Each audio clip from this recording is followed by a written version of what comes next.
Իրականությունը նաև նրա մասին է, որ շատ երիտասարդներ, ովքեր հնարավորություն են ունենալու օգտվել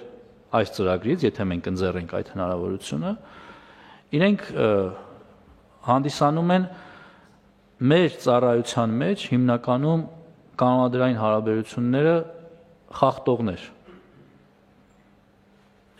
Պիտի մտնենք խնդիրների խորքի մեջ։ Այո, այստեղ էլ կա որոշակի սոցիալական շերտավորման վտանգ, մենք պիտի այս հարցում հետևողական լինենք, բայց հարցի այսօրվա նախագծի մեխը 18 կամ 24 միլիոնով բանակից ազատվելը կամ կրճատ ծառայությամբ ազատվելը չէ։ Մենք ուշադրություն չդարձրինք մեկ այլ կարևոր խնդրի, խոսքը վերաբերում է քաղաքացիների 15 միլիոն դրամ պարտավորությանը, այսինքն մինչև 16 տարին լրացած քաղաքացիներին 15 միլիոն դրամի պարտավորություն մտցնելը ինչ է սա նշանակում։ Նախկինում հնարավորություն ունեցող բազմաթիվ քաղաքացիներ, իսկ այդ թիվը հազարների մասին է, ես ազգային անվտանգության նկատառումներից ելնելով կոնկրետ թվեր չեմ նշի, բայց այսօր Հայաստանում շատ ծնողներ իրենց երեխաներին զրկում են Հայաստանի քաղաքացիությունից, որպեսզի նրանք չծառայեն հայոց բանակում։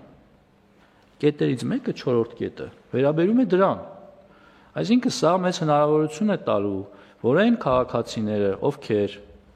անվտանգությունից ելնելով, որդու անվտանգությունից ելնելով, փորձել են տարբեր ճանապարհներով բանակից ազատվել, ունենան հնարավորություն իրենց որդուն բոլորի հետ հավասար մեր զինված ուժերում գոնե կրճատ ժամկետով ծառայության ուղարկելու։ Շնորհակալություն հարգելի գործընկերներ, ինչպես պարոն Պապիկյանը նշեց, սա չափազանց զգայուն եւ կարեւոր հարց է, նաեւ կարեւոր են տեսանկյունից, որ